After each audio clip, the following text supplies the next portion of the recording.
Here we go. Oh, hold on. Can you guys hear me now? Turn it up to an 11. Here we go. Tested now. We're testing the audio. New setup here. Let me know if you guys can hear me so that we can get rocking and rolling on this thing.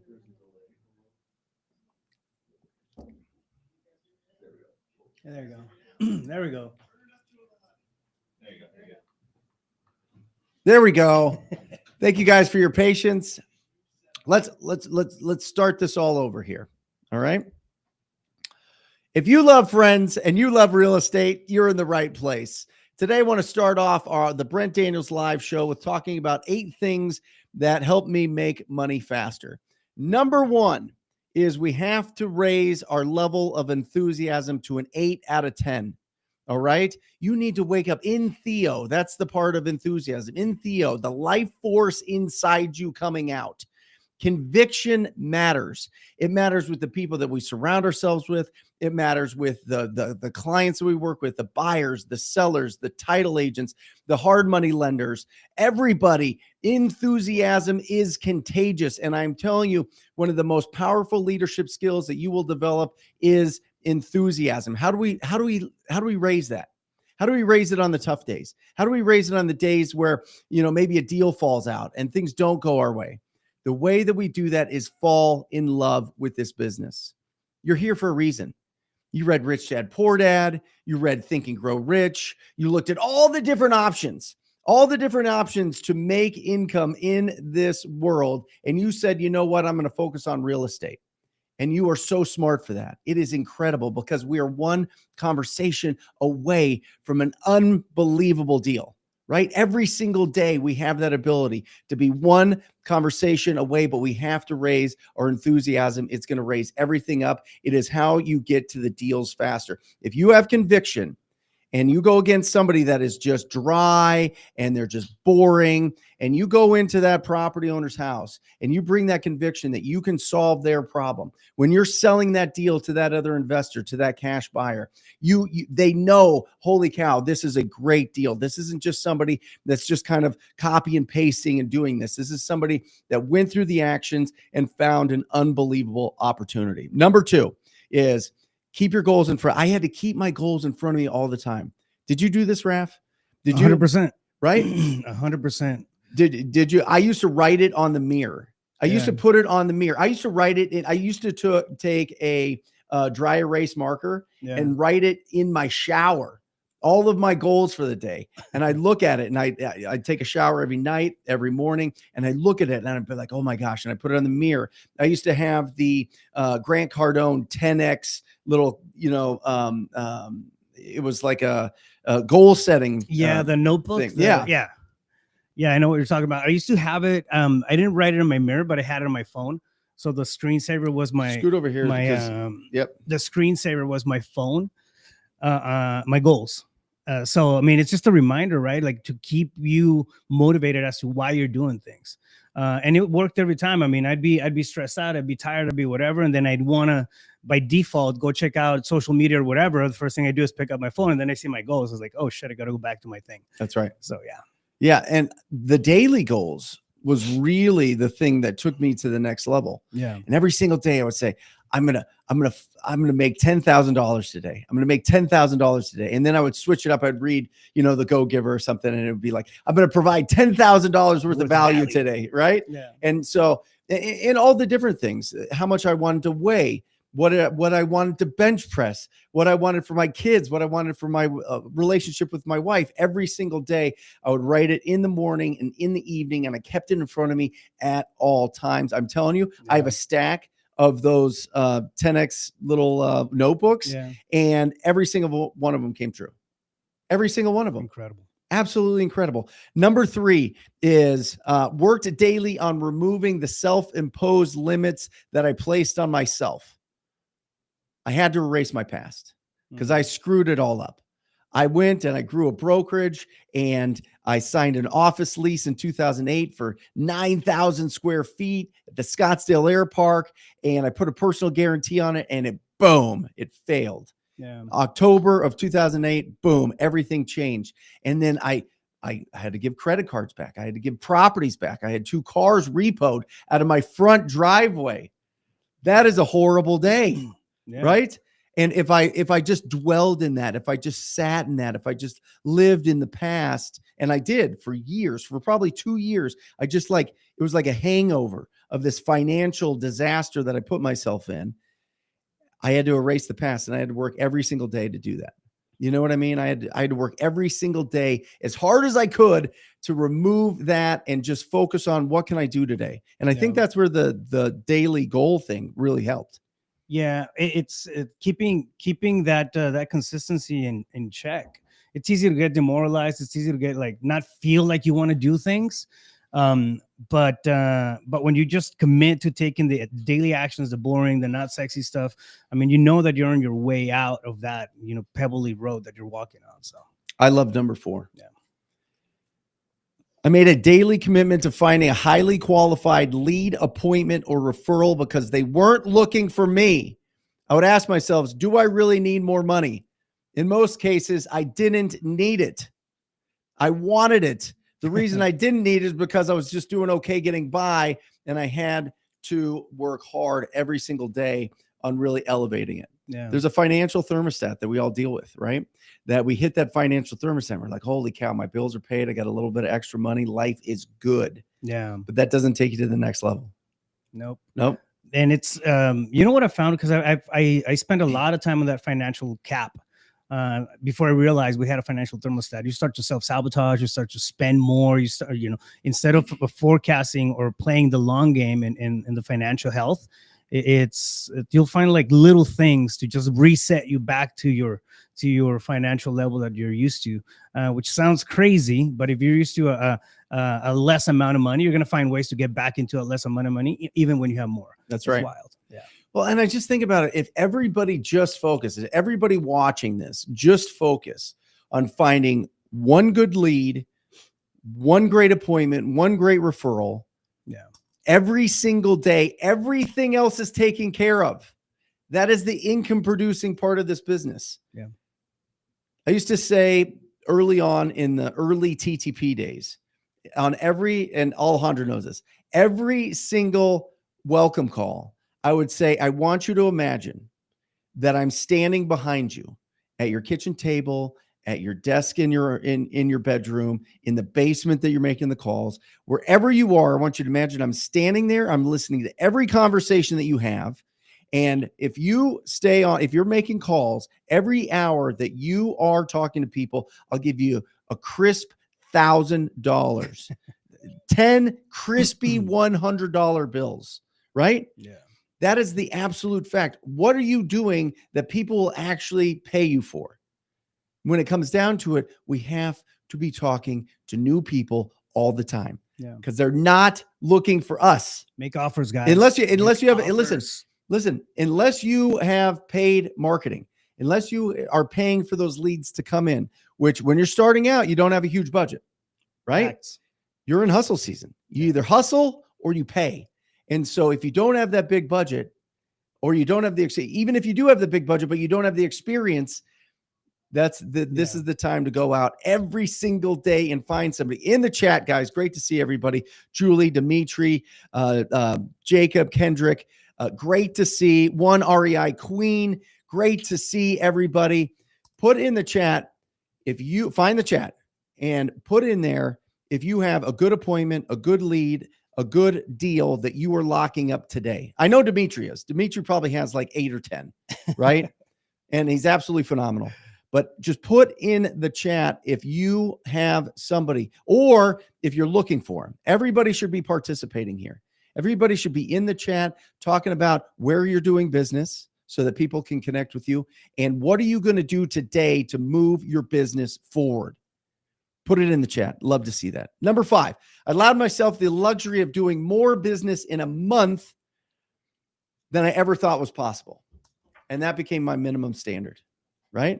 I remember I closed 80,000. It was 82,000 and some change in a month. So you kept moving it every single month. Whenever you hit a higher mark, that was your new mark. Is that what you're saying? You ever like it's at the gym, Yeah. or it's at, I don't know, maybe if you're a singer, it's like holding a note. Like Yeah. there's certain endurance levels that you hit. Yeah. And then all of a sudden you go, okay, I just ran the quarter mile in 58 seconds. Can I do 56 seconds? Can I do 54 seconds? That's Can your I get base. Yeah. You know what I mean? Yep. And so it just, you go, oh, I proved it to myself that I can make $80,000 a month. Is it going to happen every month? No. 70% of our income comes in our top 6 months every year. That's just how real estate works. But we have to have the mentality that we're going to use our greatest month as our minimum standard. Yeah. I like that. Yep. Awesome. 6 in escrow for Dimitri. 6 in that. Brandon Mitchell in the house. Let's go. Great to see you. Daniel has a great lead, but it's going to take a few days to lock up. Good. Shorten that timeline. Time kills all deals. If you can get on that appointment, if you can get in front of that property owner sooner, make sure that you do it. All right. 15 years commercial. Julie's 15 years commercial real estate owner, property manager. Julie's rich. Julie is rich. I'm telling you, commercial real estate in the long term, I think only 9 to 11% of real estate in America is commercial. Yeah. Isn't that interesting? Is that wow? I didn't know that. Yeah. Yeah. Yeah. It is. Well, especially if you have a property management company that deals with real estate. Land mass. Obviously, you've Yeah. got huge buildings. Yeah, of course. Yeah. Number 7, I came to understand this is great. Oh, no. Number 6, I committed to my skill development. All business is a skills-based business. All right. And it was not hardwired into my DNA, right? My mom's side of the family were farmers. My dad's side of the family were factory workers. My mom's side of the family is from Iowa. My dad's side of the family is from Chicago. My parents both came to Phoenix, Arizona, and worked at a corporate job at Honeywell. That's where they met. My mom was my dad's secretary. That's how they met. Yeah, seriously. Well played. And so they lived a get a degree, get into a job. Job's going to be around, and work in corporate life. So I didn't have this natural entrepreneurial DNA that I grew up with. So I had to change that. And it was a challenge. It was a challenge because, one, I wanted to be independent and I didn't think that I was a good employee. But 2, there's no safety net. There's no safety net when you're a business owner. You're either out there providing the safety net. That's it. Your actions, your hard work, all those things, and your skills. So I had to develop all the different skills that it comes to being a business owner. And we all do. So just know you're in the right place. All right. Number 7, came to understand that market conditions have no effect on my productivity. I replaced complaining with blind faith and work.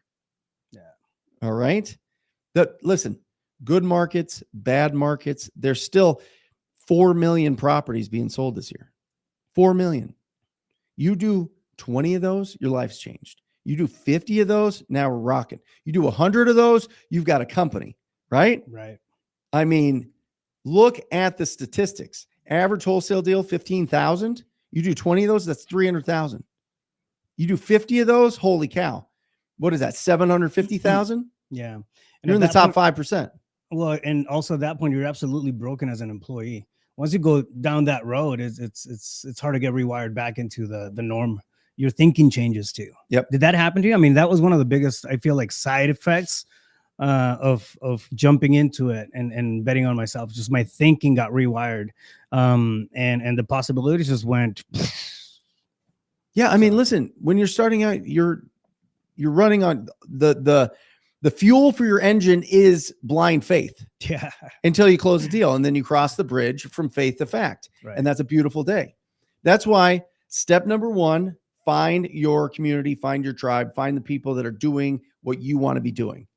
You, in this day and age, you do not have to do it alone.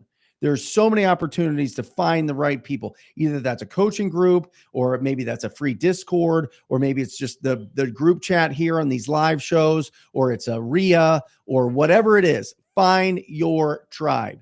Number 2, do your first deal. Yeah. Get proof of concept. Because once you go from faith to fact, now you're rocking.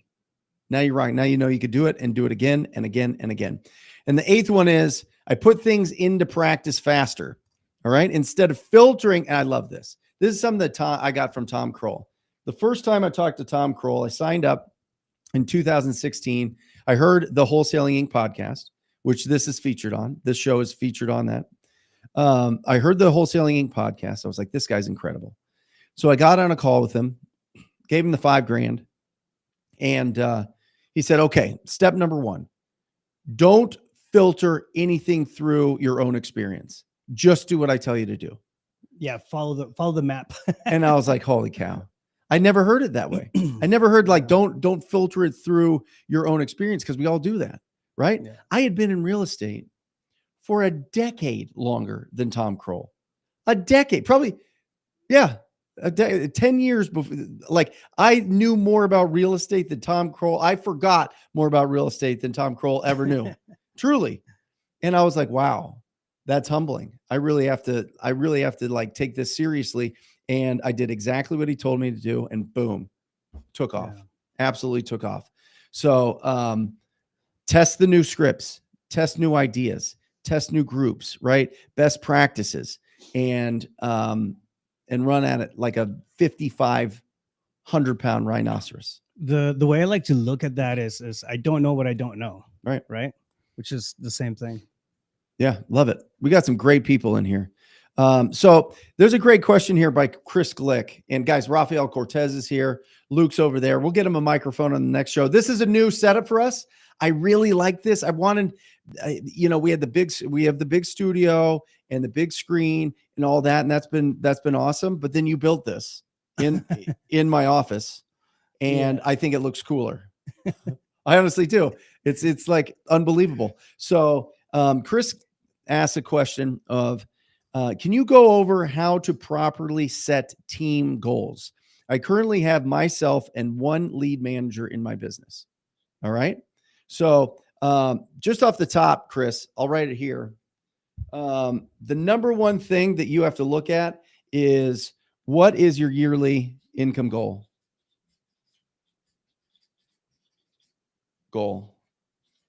Make sure that's on there. What's your yearly income goal?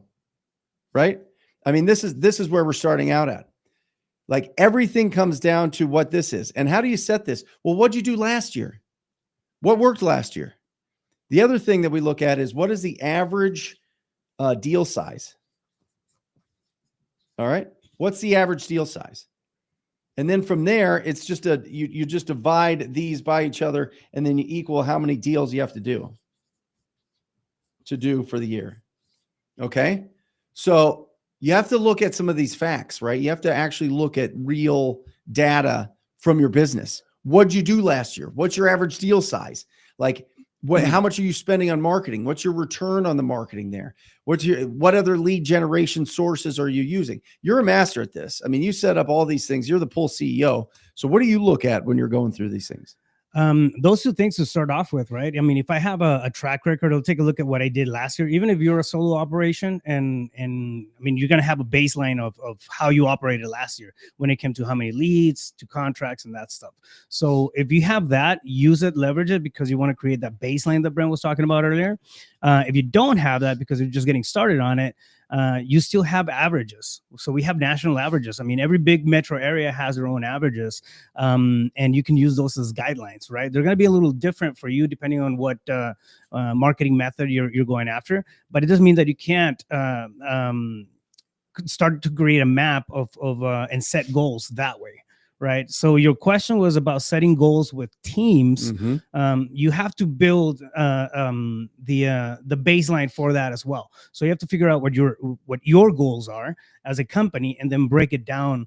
The goals for the teams are going to be more on the KPI stuff, on the conversion stuff, on the closing ratio stuff. So they're a little different than the big main goal. Right. How important is it to have the goal in front of the team at all times? Brother, it's everything. Right. I mean, yeah, absolutely. Every week on operations calls, we break down the KPIs, and on the KPIs, the scorecard and all that stuff, which you've seen before. I mean, we have everything. Like, this is where we're at, and this is how we're doing. right? So it's kind of like a, it reminds me of that the race with the turtle and the rabbit, and then you have the goal at the end, and then it's like, okay, right now we're being the turtle, guys. We need to move a little faster. Mhm. So, but it motivates everybody. What about incentives? What about bonuses? What about that type of thing? I do. So performance-based incentives. There's a really good book by Ray Dalio. He talks about, it's called Principles, but he talks about meritocracy, Mhm. right? So merit-based incentives, performance-based. I mean, I'm a huge believer in that kind of stuff. And so we'll do that kind of, I mean, it's simple. You can roll it into, for example, percentages for your team. We start off at 10% for acquisitions, and then if they hit a $30,000 a month mark where they generated that revenue that closed, they get bumped to every 15% on everything else that closes for that month. But you don't give a base salary. Yeah, right, correct. It's commission only. Yeah, it's commission. Why only. do you do that? Because I'm totally different. I give an 80K base and then 3 to 6%, depending on my closers get 6%. My junior acquisition managers get 3%. We've kind of changed it up because Chad, my junior acquisition manager, took over the dispositions. Yeah. When Jeremy, my dispositions manager, left. And so now they're kind of doing both parts, still getting 6% on the closing, and Yeah. seems to be going well. Yeah, well, I mean, the good thing is that you have those segmented by roles, by lanes, so they, it's kind of plug and play. No, for me, it's I've done, for example, I'll do draws, against future commissions at the beginning, and to get the wheels going when somebody's getting started. But I had it multiple times where you'd spend a lot of time training somebody, and we have a lot of turnover in acquisitions. So when you're going through that, I mean, it just becomes tough to have this retention, and then the hunger too for acquisitions to keep pushing more. When you have somebody who's commission driven, and I don't know if I'm biased because I was that way. For example, when I was with Sean, he asked me, like, do you want a bigger salary and less commission, or do you want less commission and even no salary? It's like, no, just give me all the commission. Like, forget about salary. More commission. Yeah, I'm starving. You know what I mean? Like, I want to get this done. So that was my MO. I mean, but I've seen both models work great, depending if you plug in the right person. Caden Couch asks a great question here. He says, how do you differentiate between a new opportunity you should pursue and a shiny object? How do you know that it's not just a waste of time versus, holy cow, I should implement this into my business? And I love this, Caden, because I am Mr. Shiny Object, right? I love different marketing channels. I always think direct mail is going to work. I thought that TV was going to be unbelievable. I thought that, what else have we done? Facebook ads, all these other things, right? And all of them can work. Here's the interesting thing. All the different strategies can work. The question is, well, I think we need a little bit more details in this, Caden. But if we're talking about like lead generation sources, it's pretty easy to test, but tests take 6 months. So if you're willing to commit to something for 6 months, it's probably a good indication that it's a nice path to test out. Shiny object to me is more of a total different strategy change in the business, right? Totally different. Okay, I'm not going to do the things that made me successful. I'm going to go switch over to this new strategy and see if I can make more money that way. I think you have to double down on what works. I think you need to stay focused on things longer. The problem with this business is there's a million different funnels trying to suck you in. Right? You go on YouTube, you go on Instagram, you go on Facebook, you go on podcast. Everybody has a different strategy. It just depends on if you're willing to go through that 6 months to really master it, to see if it was worth your time. And oftentimes it's not. Yeah. Oftentimes it's not. And the reason it isn't is because I think shiny objects are basically saying, you can make money easier.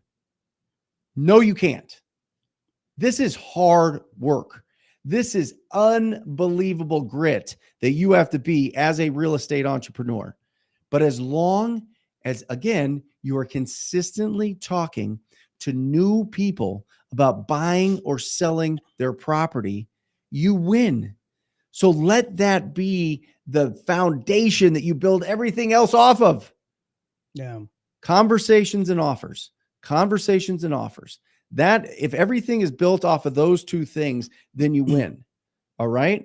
But if you're trying to implement too many different strategies at one time, nothing's going to happen. It's going to turn into a tornado of destruction for your business. Well, the risk is dropping what's already working because you get so caught up in new things, right? Mhm. So totally get you on that shiny object syndrome. I think every entrepreneur is wired that way. At least the ones that they're looking for growth and pushing that comfort zone all the time, right? So it's not a bad thing to be creative and have different ideas, first of all, but you have to be organized with that as well, just like in everything else, right? So for example, shiny object for me, this is going back to the goals that Brent was talking about earlier. You have this big massive goal at the end of it, like at the top of everything that you're doing, right? That's your beacon, your lighthouse, you're headed that direction. If the shiny object does not lead that way, it's a shiny object. Another thing, when in doubt, there's no doubt. If you're thinking that it might be a shiny object, more than likely it's a shiny object, right? So look at whether or not whatever that thing is gets your points, gets you closer to that, to that goal that you have in place. If it doesn't, but and give yourself an honest answer. And if it doesn't, and you still want to pursue it, time block, right? Because I do that. For example, shiny objects. I mean, I started writing a book. I started doing, and like I may think of that as a shiny object for now, but I time blocked, and it doesn't take away time from the actual income generating activities. So it's okay as long as you can mitigate, right, the attention span. The focus is going to be the big thing on it. What kills the whole shiny object thing is the focus. You lose focus on the stuff that matters. So yeah, I want you guys to write down these 4 words somewhere and see how strong you are in each of these. All right. Number 1, skills. How are your skills? How are your skills in this business? How's your time management skills? How's your lead generation skills? How's your negotiating skills? How's your lead follow-up skills? How's your offer presentation skills? How's your comping and research skills? How's your skills at finding the right properties to go after? How are your conversations? How are your scripts? How are all of those things? How are your skills? All right. Number 2 is mindset.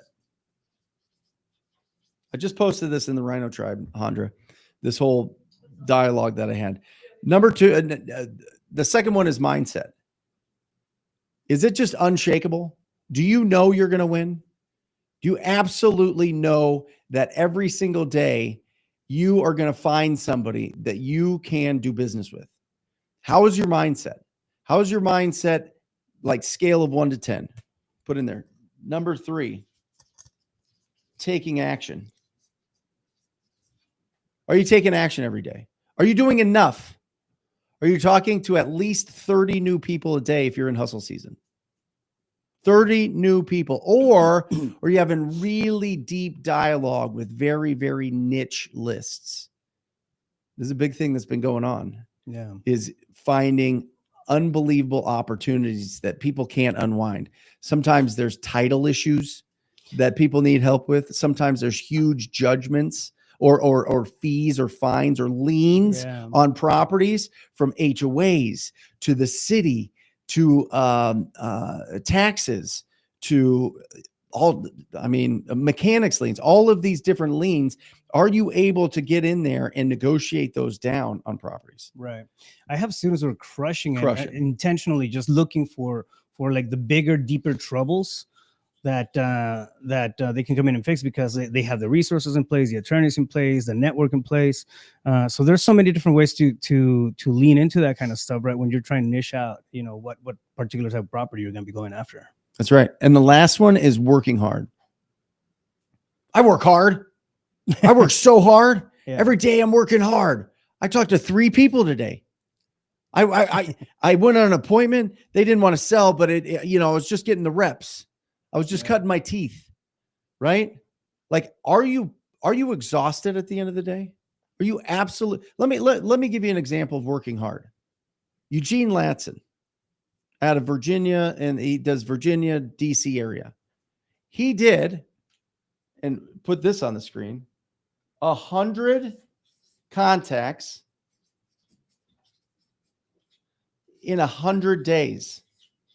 For 100 days, I should say. He talked to 100 new people for 100 days straight. Every day for 100 days? Every day. Saturday, Sunday, holidays, all the way through. 2 small kids, too. Yeah. He was on the phone for 8 to 12 hours a day, right? Came into this business a couple years ago. Was in the Rhino Tribe. He's in the virtual office. We call it the VO. That's where everybody gets together and role plays and makes calls and does all this stuff on a daily basis. And in this, he found his technique of going after properties that owe property taxes because he talked to somebody on one of these days. Yeah. And went and found that niche of people that owe property taxes. And the reason they owe it is because they passed away. And then he went and found a genealogist to go find the family members, reach out to the family members and get that and work, pair them with the probate process with an attorney or maybe you could file it yourself in those areas, and is making an absolute fortune. Yeah. Absolute fortune now. That's what I mean by working hard. 100 contacts in 100 days. I used to do, we now do Empty the Clip. It's the first Monday of the week in the Rhino Tribe, and it's 100 contacts in one day. You make 100 contacts in one day, you're going to find opportunities. Facts. Right? Facts.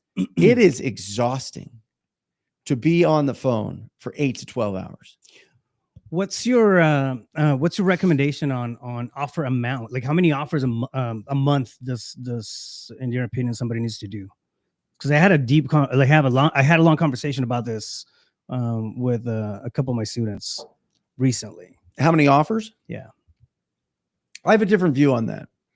I think that obviously the more offers you make, the better. Right.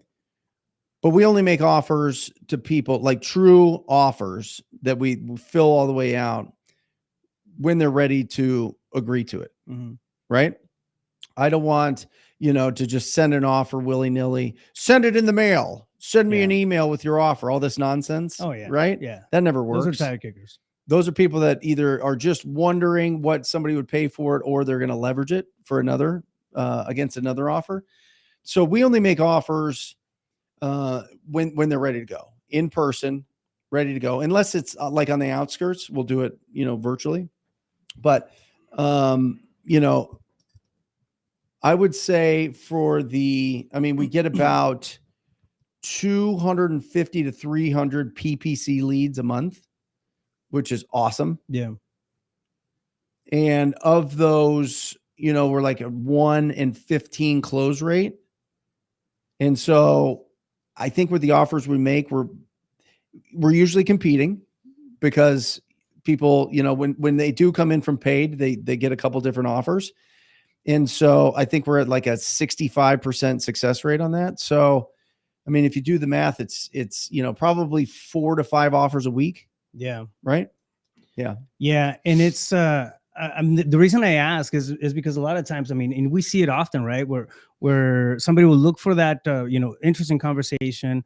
They'll send out, 1 or 2 offers, and they'll write those offers for the next 2-3 weeks. Just, focus on those 2 offers they made, as opposed to, hey, listen, I made those 2. I planted the seed. I got to follow up and push them over to this side of the pipeline, but I still have to work on new offers. Right. I still have to go back into the trench and then keep the thing going, keep the thing moving. So, well, talk to me, because you are the Go High Level guru. You've built an unbelievable CRM. Well, you started on Podio. We used your Podio for forever. Yeah. And then you saw the advantage that building on the Go High Level platform. Yeah. Night and day. And so you've got a lot of automation built into that as well. Yeah. So when is it right for a human to do it versus automation? Because this is a big question that I get a lot. So the way that the way that I see it, it's always outbound reach through the human portion, right? A human has to reach out and have that conversation at first. Lead comes in, you want to get it. You don't want. I know AI is doing its thing, Yep. and it's getting a lot better, and we have some really cool stuff coming into the CRM as well. But even then, you have a PPC lead, you want to jump on that lead. You have a lead that's coming in, you want to have an acquisitions person, a real combo come in after that.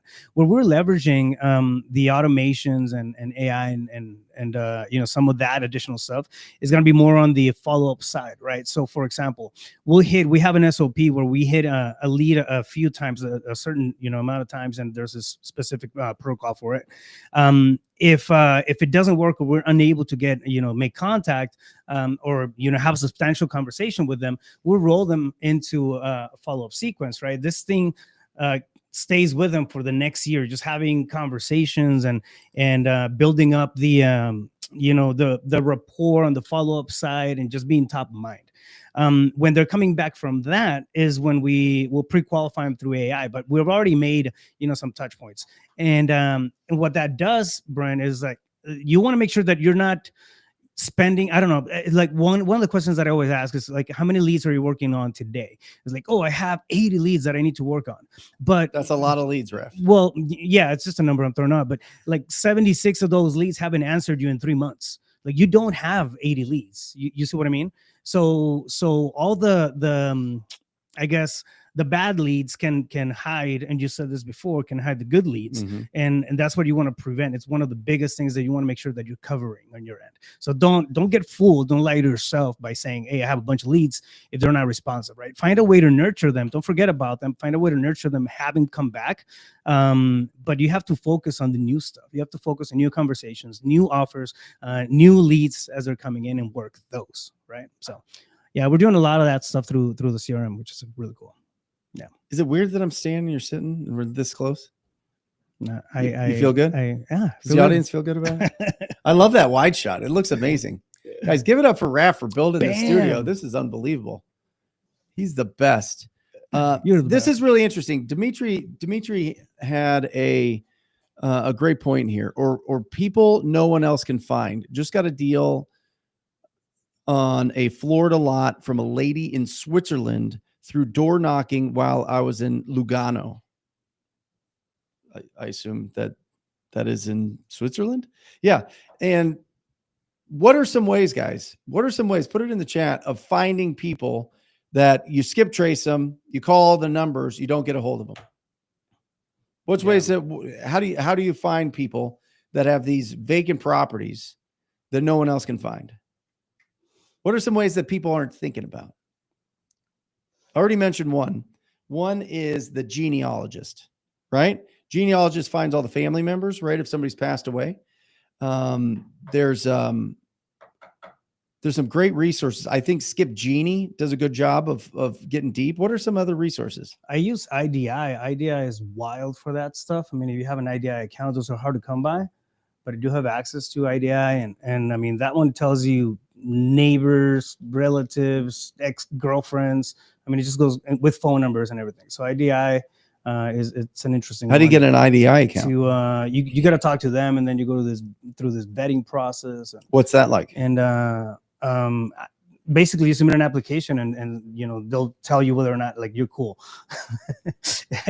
So that's one of the. I mean, I think it's the best one that I've seen for finding out people besides hiring a PI, right? Yep. Because you can't do that as well. You can go out, like if you have something that's juicy, you make a connection with somebody that does that for a living. Normally what they do is they have access to IDI services and all these, and they couple them with strategies and whatever, and they'll end up finding somebody for you to talk to.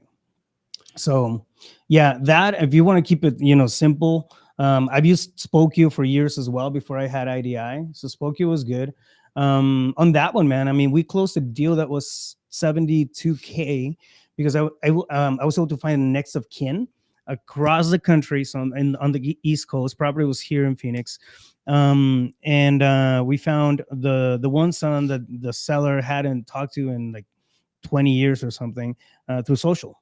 So, Mhm. so yeah, spokeo.com is a good one. That's an easy one to get into too. It's not terribly expensive either. And private eyes.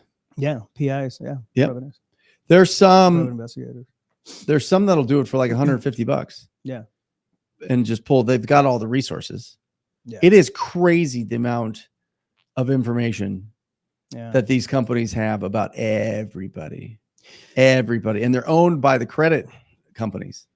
Dude, yes. I mean, interests in what you're buying, what you're like, what you're into. If you like camping, they probably know about it.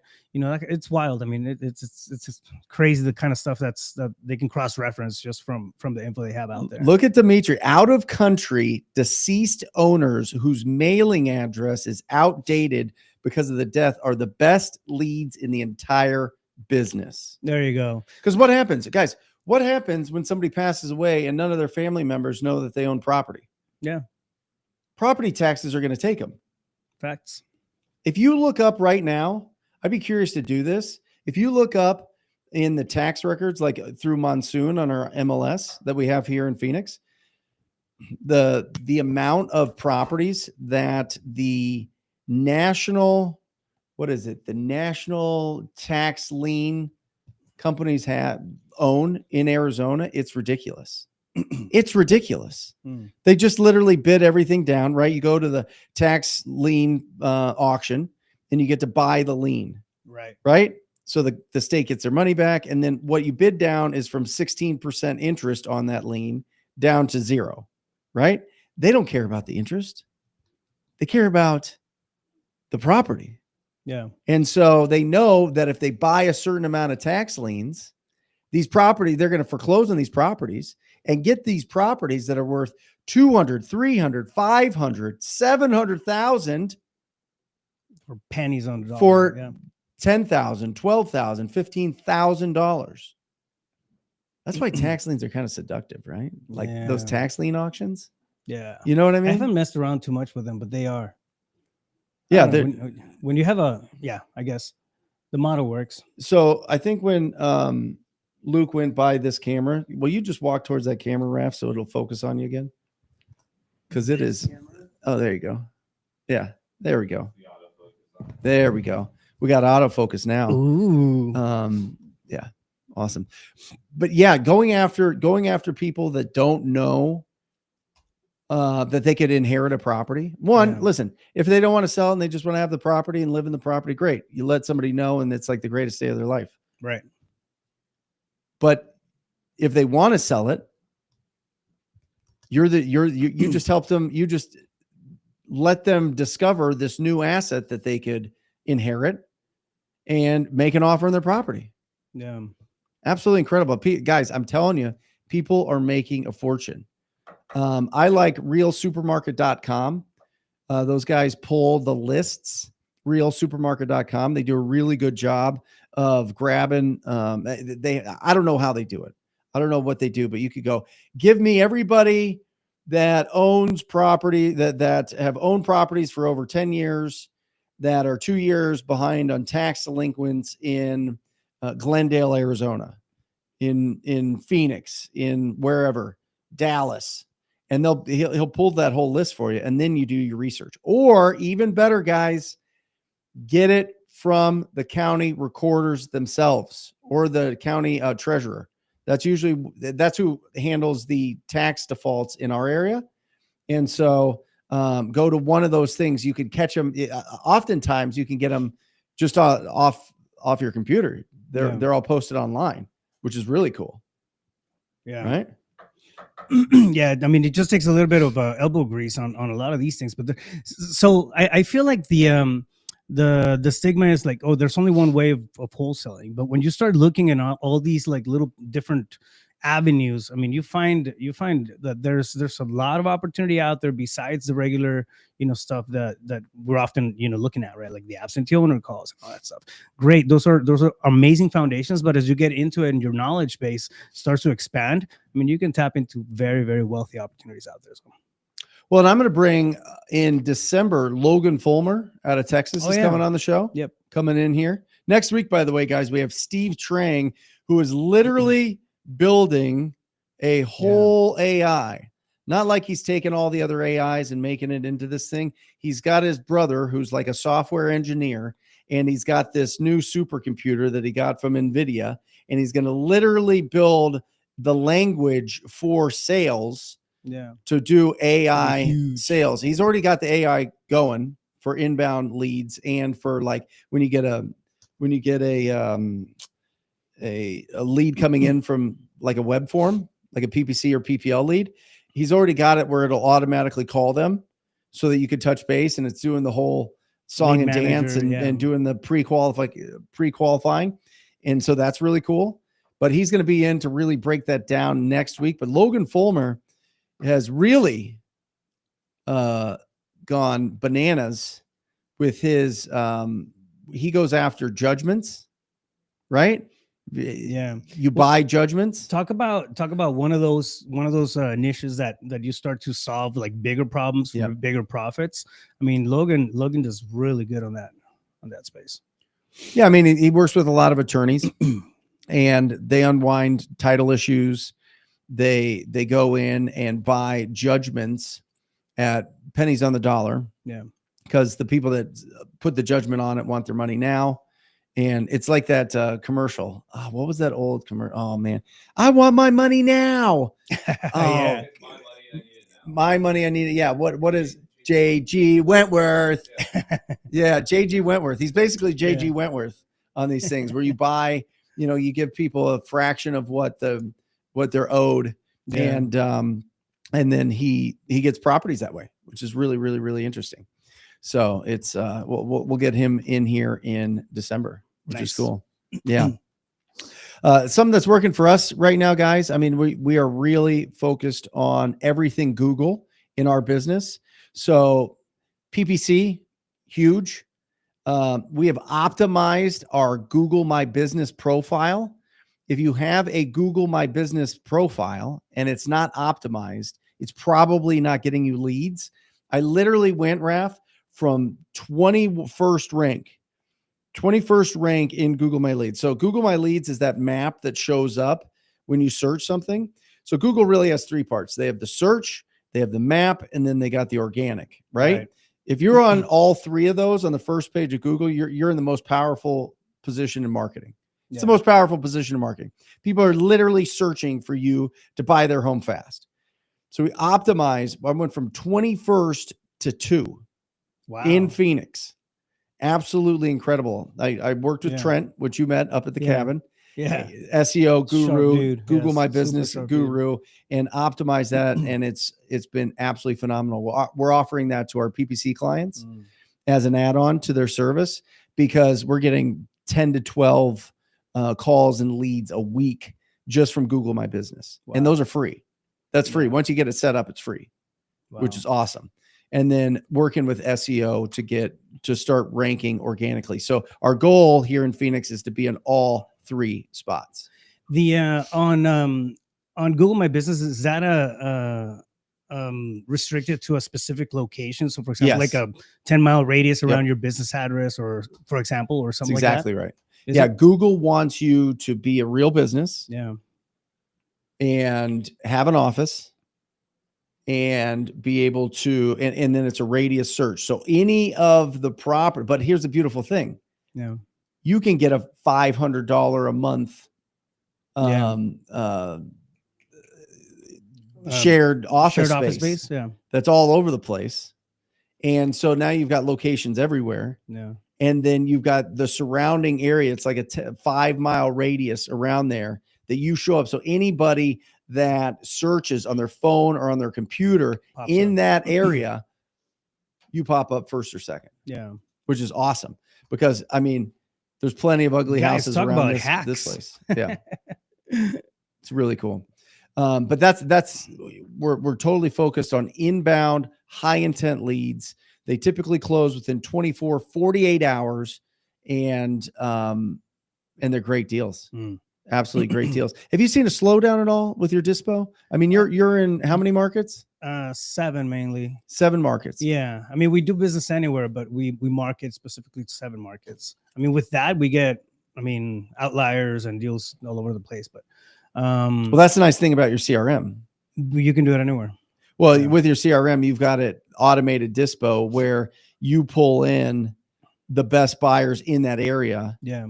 and then you can text them instantly. Yep. As soon as you get a deal. Yeah, I mean, we're finding buyers on demand really on all these markets, and more importantly, like reaching them effectively, not spending 2 days dialing everybody out and everything. So yeah, it's a pretty interesting process. It just opened up a lot of opportunity that way.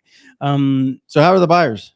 I think, well, I mean, one of the things that we're seeing, and this is across the board, we had to adjust the acquisition thresholds. So basically, we go back to the same conversation, which is not the sexiest thing, but you have to lock them lower, right? This whole thing about people offering 85% on a wholesale deal, or 80%, 82%, like, it's not gonna sell. It's gonna sit there unless you have another strategy.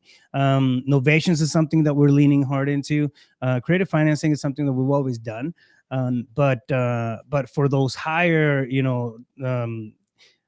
selected properties, you can do novation deals. I mean, that's gonna totally, absolutely change the way that your business runs. Is there any pushback from realtors on novations? Obviously, we've seen a huge shift with assignments. With disclosures in a lot of states, and changes to the purchase agreement in a lot of states. What's going on in the world of novations? Transparency, man. That's even 6 months ago, there was a lot more pushback than now, because I feel a lot less agents knew about novations, or dealt with people. Hey, can you list a property that's not mine? But on the wholesale world, we're so good about just taking over everything. And as far as conversations and reach, so I mean, everybody's getting hit. Like, all the agents are getting hit about novations now, so they're more exposed to it. The conversations are a lot easier too. But I'm not seeing a lot of pushback, as long as you have the right documentation in place, and you do it right. I mean, it's a really good strategy. It's a really, really good strategy. There are some critical criteria that you have to keep in mind as you're going through the paperwork, and then be transparent with the agents, right? Like, don't lie to them, tell them it's your property and you're doing all these things, and then throw them a curveball 2 months into the listing. Just don't be flat out honest with them, and have this combo. I mean, there's a specific conversation for that too. But yeah, I mean, it's a game changer, man. I mean, you've seen the guys just kill it. Yeah. So, well, that's what's raised it from like a 12,000 assignment fee to like 30,000. Yeah. 34,000 is the average novation. Yeah. That's come from David Olds, and they've done 5,000 of them. Right. David Olds with easy REI closings. Guys, if you're not using a transaction coordinator, and it's just you out there, or you and a couple bros doing deals, you're being silly. You're really being silly. It's really short-sighted to have to just deal with all the paperwork. Caden said something here. I find myself making a little bit of money in one path, and then immediately thinking I can handle something bigger or better, so I pivot. But in reality, I'm resetting my pipeline every time I do that. 100%. Shiny object. Yeah, you are. You are. Listen, I get it, because you want to. There is something inside of us that wants us to progress, to take that next step, to go to the next level, right? And so when we don't do that, we feel stagnant. Let me tell you this. People that do the boring work, the people that fall in love with the repetitious boredom of this business, win the most. They take the most money home. They buy the best deals. They build their wealth over time. Like, those are the guys and gals that win. The ones, I will tell you, the most unsuccessful real estate entrepreneurs are the ones that bounce around from strategy to strategy to strategy, lead generation to lead generation to lead generation. I'm telling you, master one, go deep, and then go wide, and then go into other channels, and then go start investing some more money in those things. But I truly believe if you're not making $250,000 on one marketing channel, you don't need two. All of them work. It just depends on if you do. Facts. Right? So $250,000, that is the trigger. Can I make it from calls? Can I make it from agents? Can I make it from making MLS offers? Can I make it from Facebook? Can I make it from YouTube ads? Can I make it from direct mail? Can I make it from pay per lead? Can I make it from pay per click? All of those are on the table. But listen, if you don't have $5,000 a month to spend in marketing, you're in hustle season. There are steps. Remember these steps, guys. There are certain steps to this, right? And it's all based on your marketing budget. Right here, 0 to 5K. If that is it, you are hustling. Hustle, right? 5K to 10K here. I highly suggest you do direct mail or PPL. All right. If you're in that 10K plus here, 10K to, let's call it, 30K, then you can start opening up in smaller markets, the 10K for PPC. Truly, if you're in a major market, you need 15K a month. Yeah. 15K a month consistently for pay-per-click to really, really, really rock it for you. I don't care what anybody's telling you. That's the absolute truth. We spend $1.2 million a month in Google ads. That's what my pay-per-click agency spends right now, and increasing every single month. 1.2 million. We've worked with some incredible people, and we've seen people totally waste their money. Yeah. Totally waste their money because they're in major. And if you're in some of those, there's like 5 or 6 markets, right? That if you're not spending $25,000 a month in pay-per-click, you're wasting your time. Minimum. San Diego, San Francisco, Chicago, certain parts of New York, Miami. If you're not spending 25 grand a month in those markets in pay-per-click, just do PPL. Do PPL because you can get refunds on it. You're going to have to go through way more leads because it's a mixed bag between YouTube ads and Facebook ads and text messaging and cold calling.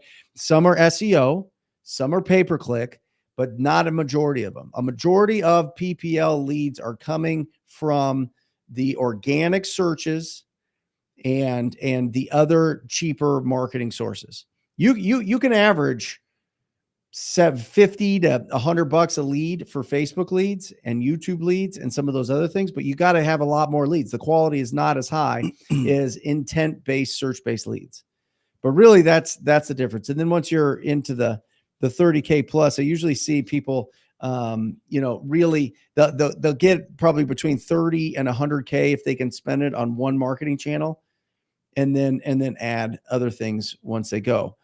CJ Moss out in Rhode Island spending $300,000 a month over billboards and TV and direct mail and all those things. PPC makes $1 million a month, costs $300,000. And by the way, guys, when you go up here, ROI goes down.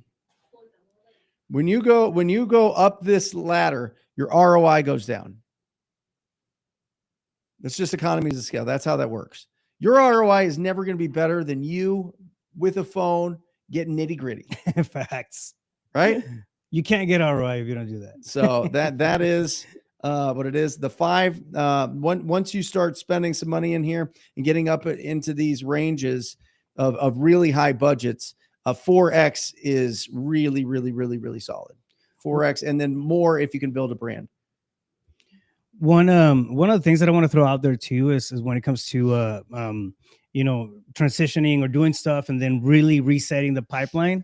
If you have something that's working, like you said earlier, right? Don't cut it off right away. Like don't just stop it cold turkey. You have to transition into like the other things, right? So build up the budget to bolt on a different strategy that's gonna supplement whatever is already working.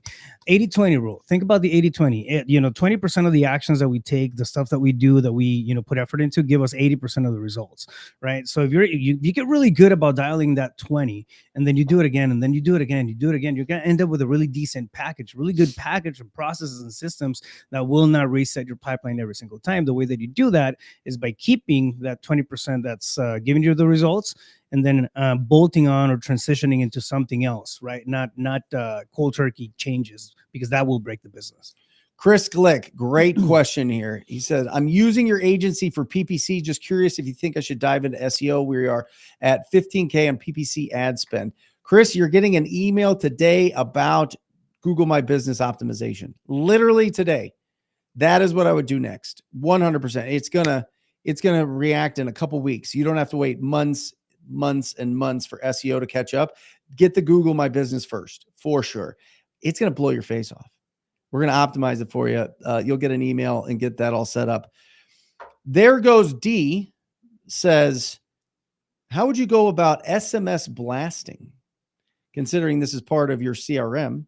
Yeah. By the way, guys, we've got some exciting things. Alejandro doesn't even know.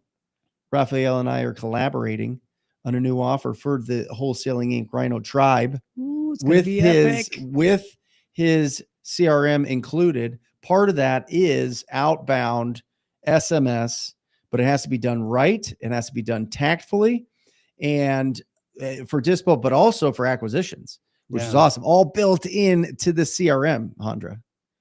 Yeah, wow is right. Also, he's got a dialer that will connect to it as well. Yeah, it's gonna be. What do you think of that? Are you excited about that? You're excited. It's gonna be unbelievable. Yeah. Oh, Howard's here. Howard's working with Raph on it right now. That's awesome. That's right. Yeah. What's up, dude? Yeah, we had a really good call this week. So how do you do it right? How do you text right? Well, I mean, there's a couple of things. Like, for example, when you're sending stuff out, and we do it a lot. We do it a lot for, especially on the buyer side, right? Like, one, you want to edify that list. As the list gets more seasoned in your CRM, it's a lot easier to contact them. But there's also ways to reach out to new contacts in your database. One of the things that I'm going to put out there is, like, you have to do it in segments. You can't just, drop a blast and drop a bomb on your CRM and then expect it to have, high deliverability. How many should you be doing a day? You can basically you have drips. Like, for example, we have a feature that drips the amount of text messages that are going out, because you have to season it. You can't just get a new number and send out a million texts. One thing, because we had Jordan from Smartphone. Yeah. And he said the one thing that the carriers look at is if it's a brand new crispy number behavior, and then all of a sudden it sends out 1,000 messages from it. They're like, block. Yeah, we actually have a feature built into the CRM that prevents that from happening on new accounts. So it'll force you to send out 100 messages and then 200 messages and 300 messages. What that process is going through at the beginning is seasoning that number that you're working from. So that makes it healthy. So there's deliverability rates are a big thing. Compliance is another big thing. What does that mean? How do you be compliant with text? Because I've been screaming for all the big companies that were sending out thousands of texts. You better knock it off. I've literally spent money on ads telling everybody, you better knock it off. You're going to get sued. And it's not about getting sued and losing. Yeah. It's about getting sued and spending the $40,000 to $60,000 defending yourself and what you're sending. Yeah. Right. And so it's not about the big lawsuits that totally drain you. People are just looking for settlements on those type of things. Right. One of the biggest things that you can leverage SMS for, there's ways of doing, still cold texting. I wouldn't really, recommend that or go into that too hard. How many a day? I mean, you're thinking drips, for example. Like, the cadence that we have is we're sending out a healthy drip for us is 50 text messages in 5 minutes, every 5 minutes, right? That so basically, seems like a lot. Well, you're sending 10 a minute. So you said 50 text messages every 5 seconds? No, minutes. Okay. Yeah, lost my mind. And so you're sending 10. I mean, if you have a list of 1,000 people, it's gonna take a while to go through that, right? I mean, 45 an hour or whatever, but you're still sending in a drip mode. How many do you send a day? That allows you to depends. Like, for example, we're using it big on the buyers lists. We have buyers lists not for buyers, 4,500 for the sellers. On the seller side, I mean, you can. After you season something, you can get away with a couple of thousand text messages a day, which, I mean, it's still a healthy outbound reach. So what's the response rate on those? Howard, what's your response rate on your SMS? Yeah, I'd be curious to know. On the buyer side, we have our response rate. I want to say it's around the 30% range. Deliverability, deliverability. 98%. 90. Yeah, you've seen the stats. 98% deliverability on That's that side. insane. So there's ways again of creating healthy lists and being able to nurture those. You just got to do it right. So Yeah, but Yeah. what about the sellers? yeah, so I want to see Howard's stats. He does more outbound to sellers than we do. We do our deliverability is 96, 98% for follow-up sequences. And the response rate for that, I mean, You're just saying once you have a lead coming once you have a lead come in, you and nurture you're it. doing You nurture it, automated AI text messages and all that, because it all connects, it all links back into the same functionality. Pre-qualifying those leads through AI, that sort of thing. Once they're in the ecosystem, right? We do have, for example, authorization. They check a box, is like it's okay to, for example, in the PPC leads, and then nurture them. So there's already consent in there. But yeah, I mean, those are two things. Another thing that you got to do when you're texting, this is if you're doing it through any platform, you have to make the initial messaging compliant by having an opt-out message telling them who you are, so identifying yourself, what the reason for the text message is, and then making sure that you allow them to opt out easily, right? Not like have 6 freaking steps for them to not get anything from you. We should bring Eric Allen on, my TCPA attorney, and just see what's going on with text messages and how to be compliant with that, with the messages, with the opt-out, with all that stuff. That'd be really interesting to have him on. Our episode with Jordan Fleming from the owner Smartphone, was really good. Last episode. It was really good. So we did a whole session on what they're doing. He's saying, I mean, a lot of his efforts are spent on the compliance side too. I was talking to him this morning. We're building some stuff out too, some AI that's going to be coming out with our MOs, like for closing and negotiation, and rolling a lot of those integrations into the CRM already. So it's going to be epic. Nice. I'm excited. Awesome. My suggestion when it comes to automation is this, and this is my philosophy for anything in your lead pipeline. If they're not going to sell their property in the next 30 days, trash them. And if you have an automated, Howard got an 11.5 response rate yesterday, 1,000 texts a day. Awesome. There you go. Get rid of everybody that's not going to sell in the next 30 days. And if you have an automated CRM like Rafts, then just set them up on automation. Yeah. That's fine. That's fine. What I'm talking about is people are wasting so much time with unqualified, unmotivated leads. They're just spending so much time with them, and they're just protecting these leads because they think someday it's going to work. Someday out of nowhere, it's going to be like that unbelievable call that I get or text message from this random lead that I got a long time ago because I've been leaving voicemails and I've been texting them and I've been calling them every week or every month or all these other things. That is fantasy land. That is slow business. Fast business, focus on people that'll sell in the next 30 days and use automation to stay in front of the ones that are 30 days or more. Find a way to forget about the bad leads in your pipeline. Yep. Not drop them, tank them, toss them, but have and you can, I mean, there's multiple, things or platforms where you can do that kind of stuff and build it out yourself. But I mean, I'm telling you, what we have is working really, really well. Basically, so we get to this point where we'll drop them in a follow-up sequence. They respond to the follow-up sequence, then they get captured by AI, and then they get pre-qualified, so they don't go right back into another mindless conversation. If that's the case, sure, they'll get the AI talks so we'll go through this process of just pre-qualifying back and forth, qualifying to a warm or hot level. If it's warm or hot, it'll push it over to the acquisitions. If it's not, it'll just recycle them back into another, follow-up. Can you do that sequence with cold SMS texting? Yeah, you can. Interesting. So on any outbound reach, though, I mean, you want to have a person doing the initial outbound. So yeah, that's a catch. Awesome. Great show. Great show. Thank you guys for participating. Thank you for being patient in the beginning. When is Raphael's? We'll have the lander ready today. Okay. Yeah, I mean, everything's already, I mean, it's ready. It's good to go. So yeah, we'll have more info on you guys for you guys on the next live for sure. Awesome. Bring it in, guys. We got Bam. Luke in the corner. Put baby in the corner. Well, I guess Alejandra is actually with baby in the corner. But on behalf of Luke and Alejandra and Raphael and myself, we love you. Go out there and take massive imperfect action. And remember, keep your house clean, protect your health, and increase your value to the world.